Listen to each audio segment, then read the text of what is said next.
I think the main thing that young women should be grateful for is that they have more and better opportunities than did women my age when we were growing up. For example, where I went to medical school, there had never been a female cardiac surgical resident. And while I was there was when they had their first female surgical resident. So I think we should be grateful for the opportunities that women of my generation fought so hard for, but we also have to be vigilant. We have to be vigilant because of the political situation in this country now. And I like to think that it's just the last gasp of a patriarchal system that has oppressed women and men, but mainly women, for millennia. Stay connected to gratitude. Hit the follow button right now and join thousands of listeners tuning in each week. We're the Gratitude Seekers. Come join us.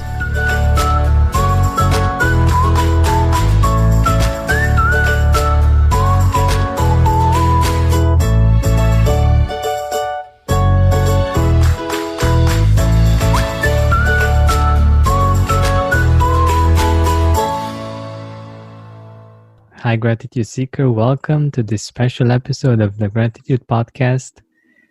We have here today Dr. Barbara Roberts.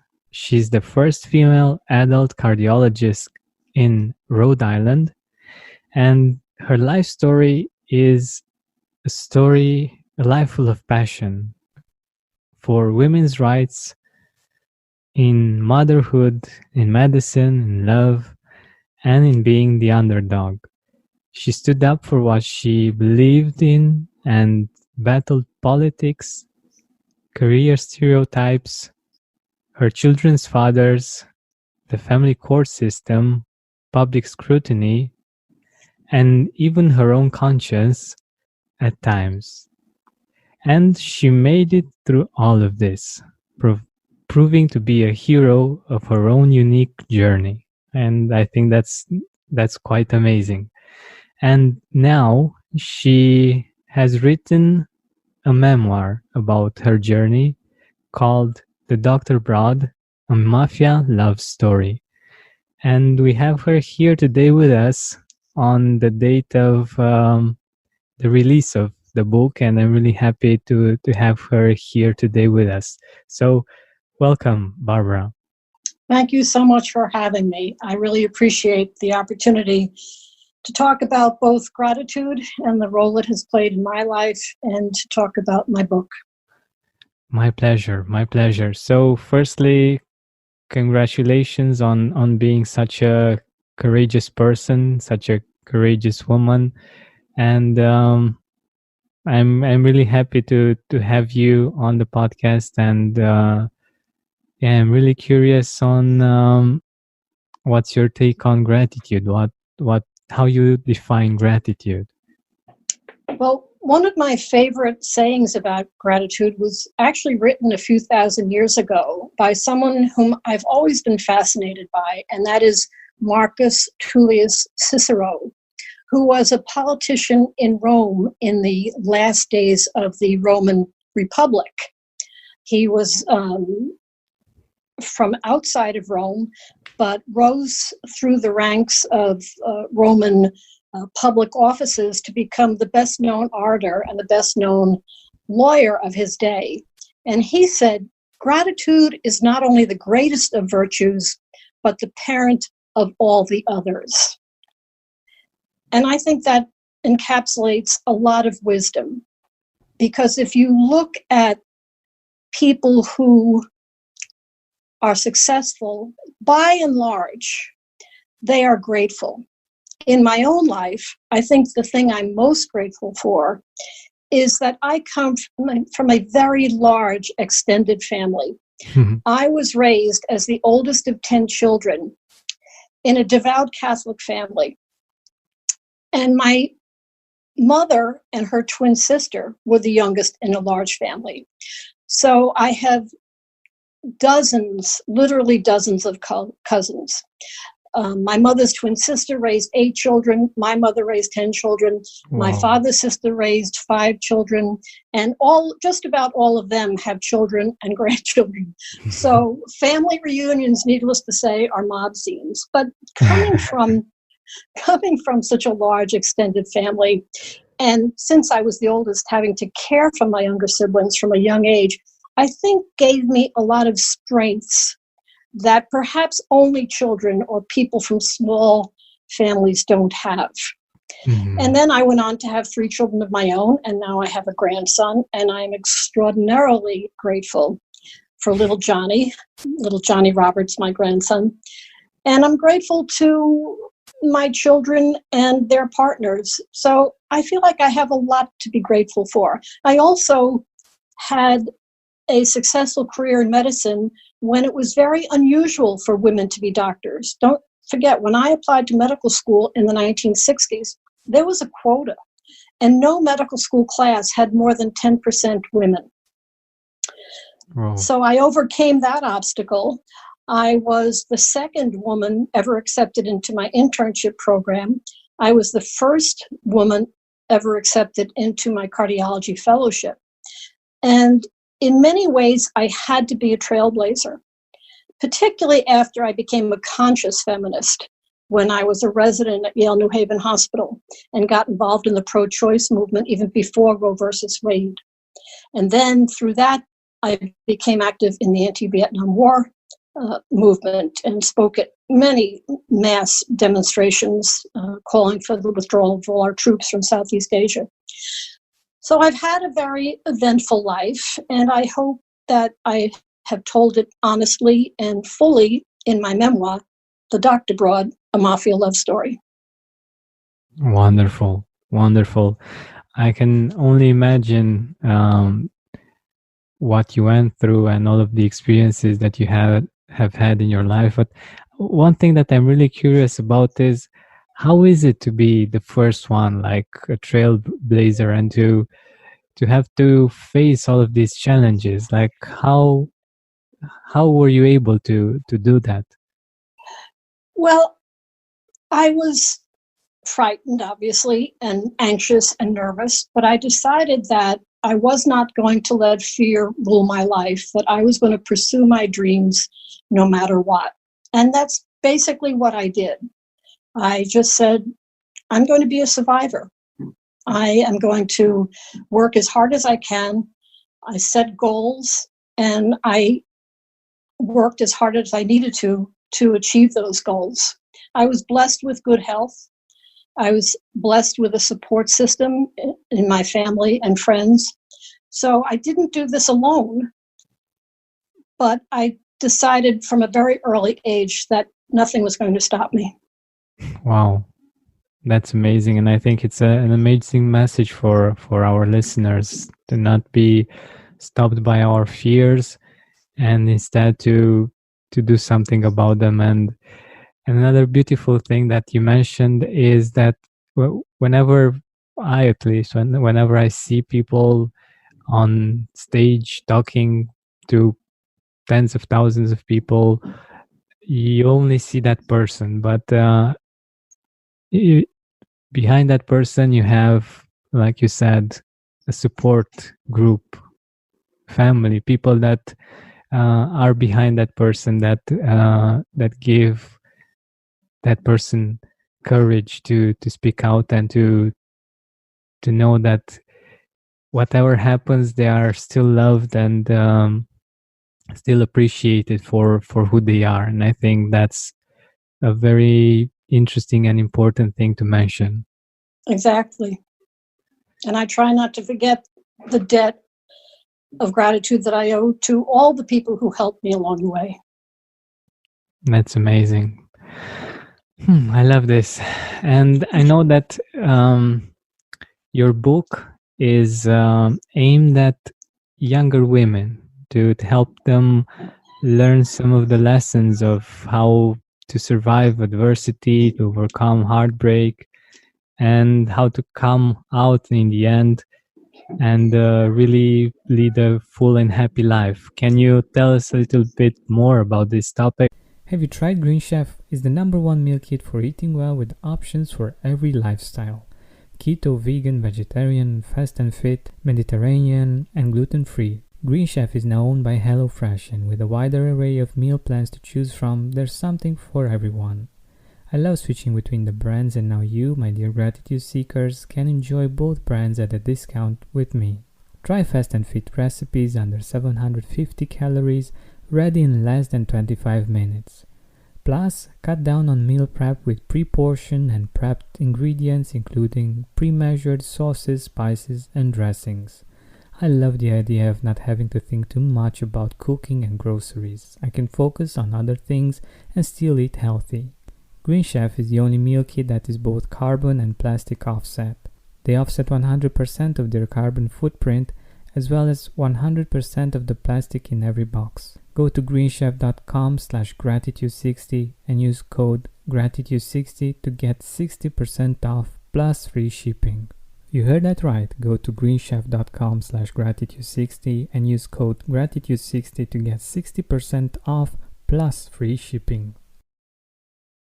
This podcast is sponsored by BetterHelp. Being aware of who we are is something that helps us in all of our decisions, to make sure we're aligned and on the path we truly desire. When I realized I was doing a lot of things rigidly just to prove that I'm reliable, I started working on the deeper wound that kept me back through this unkind behavior towards myself. In my therapy session, I was helped to see what I've been pushing away because of that and started shifting it, offering myself time, priority, and the necessary vulnerability to ask for help and rely on others. Therapy can help us find out new things about ourselves and free us from those things that don't help us anymore. Give BetterHelp a try. It's convenient, flexible, and suited to your schedule. Discover your potential with BetterHelp. Visit betterhelp.com/gratitude today to get 10% off your first month. That's BetterHelp, HELP.com/gratitude.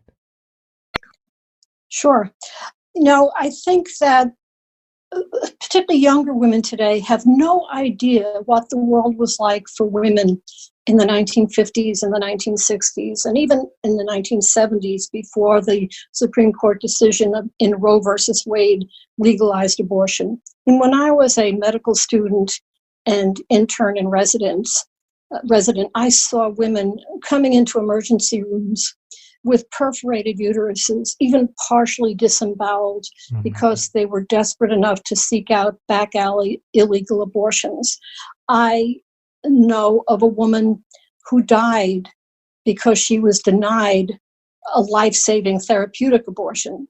And these experiences radicalized me and actually led to my break with the Catholic Church. I initially broke with the Catholic Church over the issue of birth control because I knew that I would not be able to get through medical school and postgraduate training without using birth control, which was anathema to the Catholic Church and still is. So I had left the church over the issue of birth control, and the final break occurred over the issue of abortion. And I became a very outspoken pro-choice activist, and am to this day. I mean, the last time I spoke at a pro-choice teach-in was just this past October.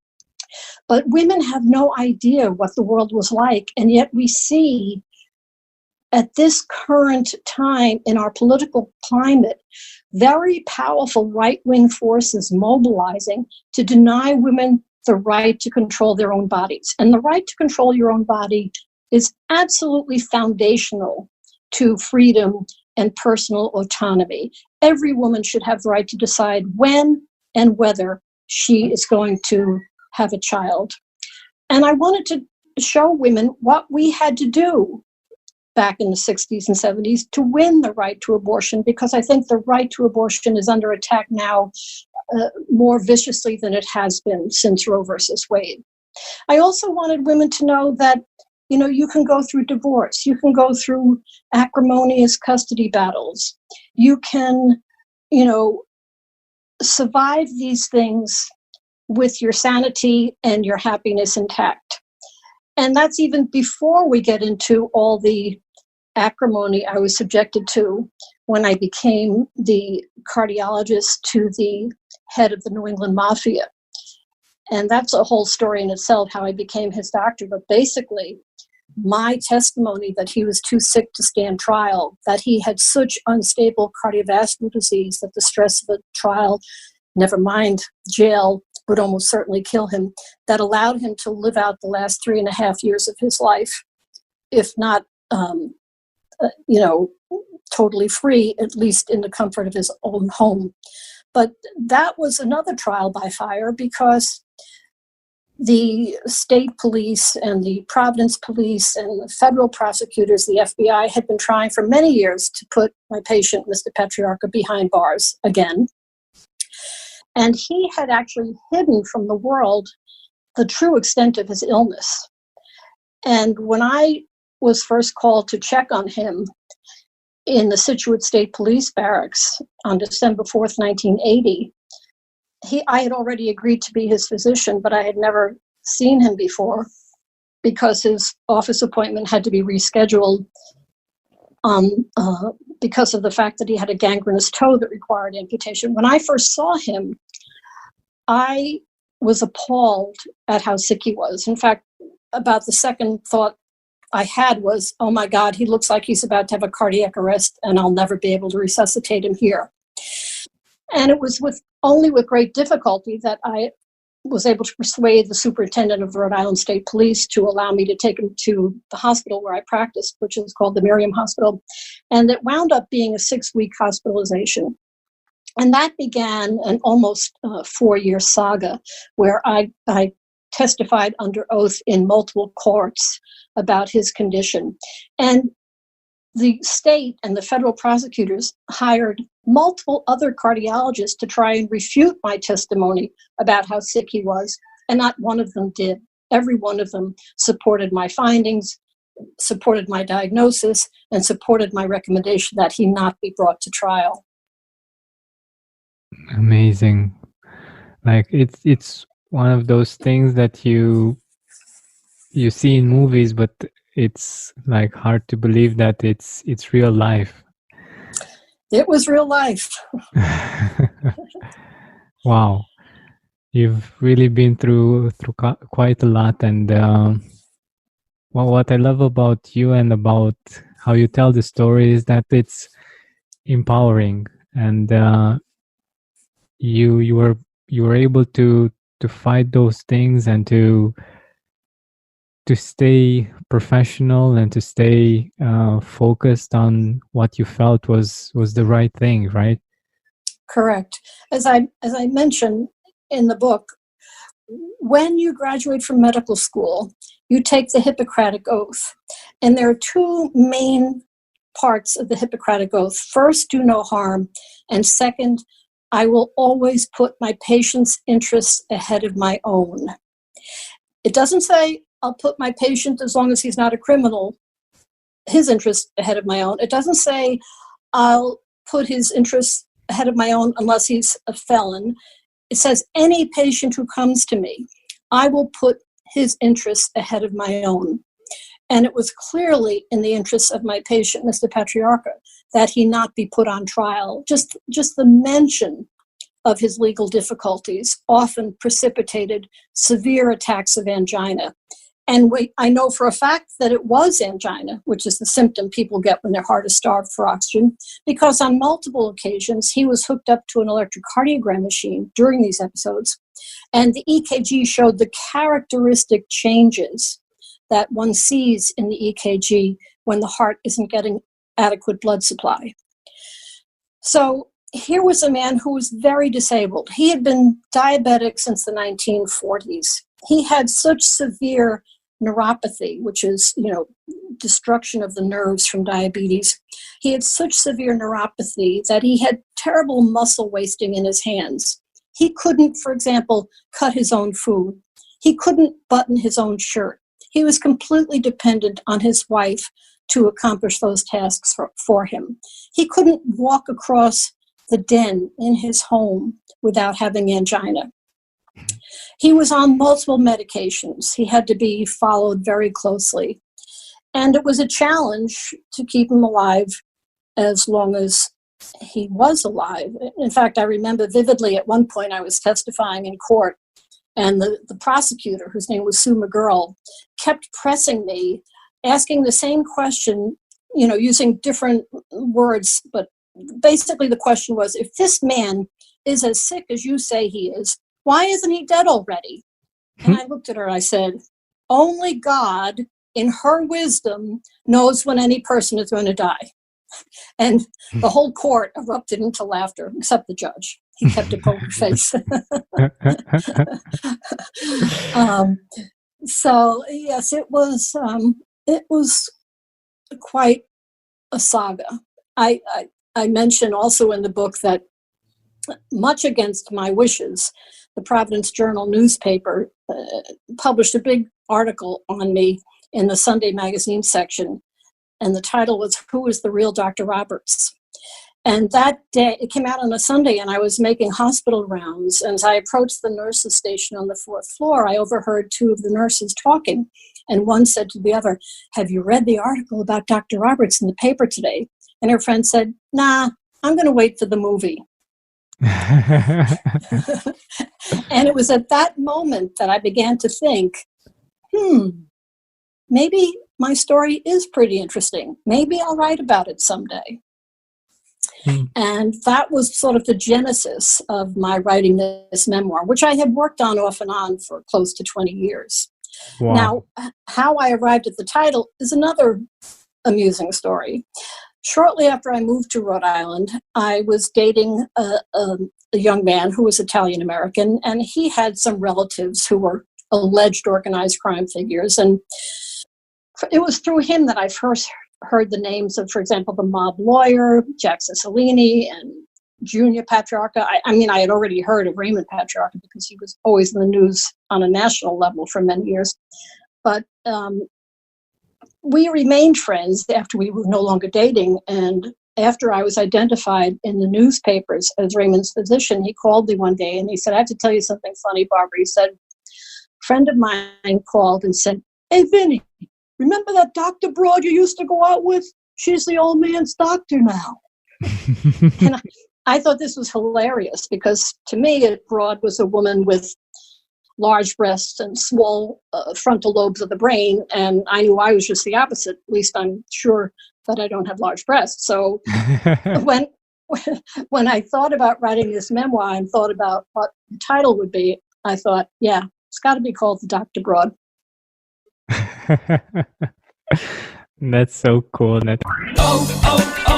O'Reilly. Trust the professional parts people at O'Reilly Auto Parts to recommend the best products for your car. Like 5 quarts of Mobil 1 full synthetic motor oil, just $31.95. Plus get a $10 O'Reilly gift card with your purchase. Extend the life of your vehicle and improve performance with a synthetic oil change. Stop by O'Reilly Auto Parts today or visit O'ReillyAuto.com. O'Reilly Auto Parts. You have this sense of humor, and you see these kinds of experiences lightly, and you're able to laugh about this part, even though I'm sure that in those moments it wasn't that easy. But I also wanted to ask you about the differences. Like you talked a little bit about how life was for women in those days. Like, what could our young listeners that are now with all of this technology and all of these freedoms and rights, what could they be grateful for compared to young women in those times? Well, I think they can be grateful for the fact that it's much easier for them to enter the professions, like the law profession, the medical profession. It's easier for women to become politicians, although we still are woefully underrepresented in both the national legislature and our state legislatures. It's easier for a woman, for example, to be a governor. Rhode Island finally has its first female governor. So I think the main thing that young women should be grateful for is that they have more and better opportunities than did women my age when we were growing up. For example, where I went to medical school, there had never been a female cardiac surgical resident. And while I was there was when they had their first female surgical resident. About the only surgical subspecialty women could enter were plastics or pediatrics. There were whole specialties and subspecialties in which women were totally absent. Obviously, there was no women sitting on the Supreme Court in those days. And now we have, 3, which isn't half, but at least it's a third. So I think we should be grateful for the opportunities that women of my generation fought so hard for, but we also have to be vigilant. We have to be vigilant because of the political situation in this country now. And I like to think that it's just the last gasp of a patriarchal system that has oppressed women and men, but mainly women, for millennia. I love this perspective. I love the fact that even though, and I love this, the way you see things, like even though there is something bad, you see it with a positive twist, like even though it's something that's not as it should be, you still see it from a wider perspective that it's actually positive. I love that. Right. Well, if you see something that isn't the way it should be, then get out there and fix it. Don't just sit back and say, oh, there's nothing I can do about it. There's almost always something you can do about it. I mean, right now, I think the whole world is facing an existential threat to our planet and our species in climate change. But everybody has to do what they can to combat climate change. About 5 or 6 years ago now, my husband and I invested in solar panels on our roof. And not only did it cut our electric bills drastically, but it has lowered our carbon footprint. So there's always something one can do. It's important to identify the problem and then think about ways that you as an individual or you as a member of whatever community you're part of can do to head off disaster.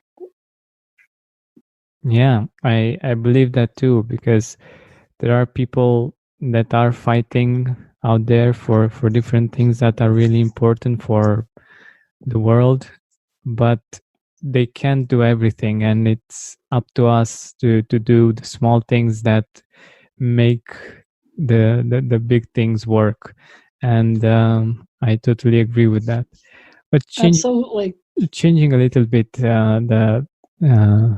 the direction, I wanted to ask you if you remember like how you discovered gratitude, like when was your first experience feeling grateful, and like not just experiencing the idea of gratitude, but actually feeling grateful. Well, one of the first times I can remember feeling overwhelming gratitude was when I received notification that I had been accepted into medical school. I was still in college. And when I got that letter telling me that I had been admitted to the medical school class of 1968, I was beside myself with happiness and gratitude. Amazing. I think we all have these kinds of moments, and one of the reasons why I love asking this question is because people will be thinking about their own experience with gratitude, like their own moments in which they felt this overwhelming sensation of gratitude. And yeah, I love asking this question. So getting back to finding out more about you and your experience, who were the people in your life that you felt had a really big impact that you're very grateful for and that you would like to mention? Well, in the field of medicine, I would be remiss if I did not mention Dr. Bernard Lown. Dr. Bernard Lown is still alive. He's a cardiologist who's now in his 90s. He is the most brilliant physician, brilliant cardiologist I have ever met in my life. And he was one of my instructors when I was a fellow at the Brigham and Women's Hospital back in the 1970s. He was not only a brilliant physician, for example, he invented the cardiac defibrillator, and he revolutionized the treatment of heart attacks. He not only did that, but he was also a long-time peace and anti-nuclear activist. Mm-hmm. And at the height of the Cold War, in 1981, he and a Russian cardiologist by the name of Yevgeny Chazov founded the International Physicians for the Prevention of Nuclear War, IPPNW. And 4 years later, IPPNW was awarded the Nobel Peace Prize, and Dr. Lown and Dr. Chazov traveled to Oslo to receive the Nobel Peace Prize on behalf of IPPNW. Amazing. But Dr. Lown, again, was a brilliant, and he's retired now, but was a brilliant, brilliant physician. And he taught us what I have tried to teach my medical students and interns and residents and fellows. He taught us that the most important thing you can do for your patient is to listen. Wow. You have to listen and hear not only what the patient is saying, but hear the emotion behind those words. Particularly in cardiology, it's very important sometimes to try and get people to make very difficult lifestyle changes. And no patient is going to acquiesce in making difficult lifestyle changes unless they believe that the physician is hearing them and the physician cares about them. And this may not happen at the first visit, although the foundation must be laid at the first visit. This requires an ongoing relationship between patient and physician in which listening continues to be the most important aspect. So certainly, Dr. Lown was a huge influence in my life in that respect. And my parents were a huge influence in my life. And even though they brought me up to be Catholic and I left the Catholic Church behind, my parents were civil rights activists before almost there was a civil rights movement. They and friends of theirs belonged to the Catholic worker movement. They were followers of Dorothy Day, who was a radical Catholic pacifist. And my father, for example, and mother were part of the Catholic Interracial Council. My father and a couple of my sisters went to Washington for the famous demonstration in which Martin Luther King gave his I Have a Dream speech. Wow. So I was raised to be strong in my morals, to not be prejudiced, and to stand up for what was right. I always say I was raised to be a saint and preferably a martyr. And I became a doctor because I couldn't become a priest. My father worshipped priests and doctors. And I knew I didn't have a prayer of ever becoming a Catholic priest, so I became a doctor. So those three people were very seminal influences in my life. Amazing. Amazing. I love how you describe them, and I could feel the gratitude for all of their help and all of their positive influence in your life, and I think that's quite amazing. And I don't know if you have right now like practice or something that you do to keep grateful.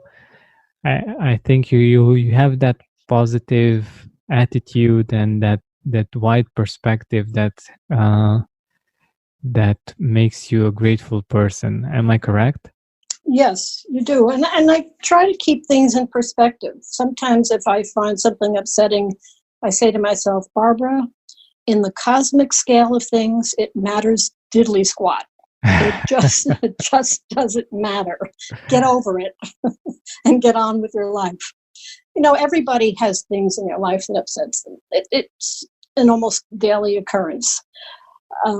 But you have to look at the large picture and realize that we are on an infinitesimal speck in a vast universe, and all we can do is be the best that we can be. Exactly. Beautifully said. And I also think that it's a great idea to think about the bigger picture whenever we think about our situation, or we feel bad about different things, because when we do that, we see that in fact it's not that big of a deal. And even if we feel it's much easier to see the bigger picture and to see that it's part of something bigger. And it's very empowering. Right. It's easier on your nervous system. If you let every little thing bother you, you're not going to be a happy or grateful person. But if you try to put things in perspective, in the larger perspective, you'll be much less stressed and much happier and more grateful. Yeah, exactly.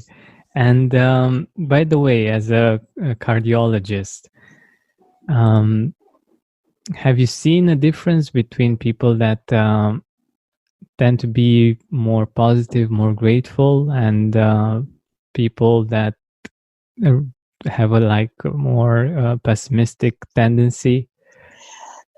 Actually, there have been scientific studies that are fairly valid that shows that people who have a positive outlook on life live longer and have fewer chronic illnesses. Certainly in cardiology, we know that depression is a major risk factor for having a cardiac event. If you look at married couples, people who've been married for a long time, the death of a spouse often brings on a depression. And in the year after the death of a spouse, the death rate for the surviving spouse is increased to a significant degree. And many of those deaths are due to heart disease. So absolutely, emotions play a large role in health. I used to tell my patients, you can't separate the head from the heart without fatal consequences. The heart is richly endowed with nerves that travel from the brain to the heart. You know that yourself. You know that when you get frightened or anxious, your pulse goes up. You may not feel your blood pressure going up, but believe me, it does. And on the other hand, when you laugh, your blood pressure comes down, your beta endorphin levels rise, your pulse often decreases. So laughter and gratitude and the positive emotions are helpful not only to your heart, but to your endocrine system, to your bowels. There's no part of the body that isn't influenced by actions and thoughts that mitigate stress rather than amplify stress. That I think it's pure gold, and I think we should think about it more often and do something about it. And what I love a lot about you is the fact that you actually integrate humor and laughter even in being a serious person, like thinking about serious things, like treating people and I don't know, social justice and all kinds of things. I love the fact that you keep a light heart, and that's actually really interesting, having a light heart, you know. Yes. And laughter is good for you. And when I was still in active clinical practice, I had no compunctions about trying to make my patients laugh, and I often did. I wanted them to leave their offices feeling happy and uplifted, not feeling downcast and depressed. This is wonderful, and it's really powerful, because we are not just like, I believe this, and as I can understand it, you share this vision. We don't only have all kinds of illnesses, but our emotions have an influence on this, and having a good positive attitude and laughing and feeling good can actually help the body heal easier. And I love the fact that you were able to do this for so many people in your career. And yeah, I guess if I've been very fortunate. I've been very fortunate in that respect.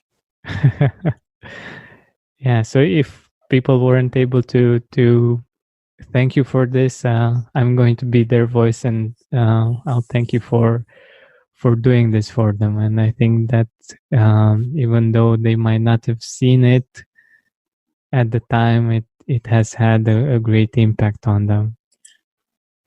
Well, thank you, Georgian, and you're welcome, and my patients are very welcome. I was always humbled by the trust they put in me, and I tried very hard to be worthy of that trust. Yeah, that's wonderful. That's wonderful. So we're nearing the end of our time together, and I wanted to ask you, where can our audience find your book or learn more about you? The Dr. Broad, A Mafia Love Story, is available on Amazon. It has come out in a Kindle version, hardcover, and paperback. It's also available in the UK and in Australia and Canada. It's available in bookstores, Barnes & Noble, or you can ask your local bookstore to order it. It's pretty much available over much of the English-speaking world. Amazing. Amazing. And I also know that you have a website where people can get in contact with you, right? That's correct. It's thedrbroad.com. Awesome. Good. So thank you very much for being here with us and for sharing your wisdom and your beautiful perspective on life. Thank you, Georgian, for having me, and thank you for listening to me. My pleasure. Hey, Gratitude Seeker, thank you so much for taking the time to listen to this interview. I really appreciate it. And if you could think of one person that would also benefit from it, share it with them. It might actually be the inspiration that they need to make their day or maybe even their life much better. Thank you so much once again. This has been Georgian Benta. Don't forget to keep seeking and spreading gratitude.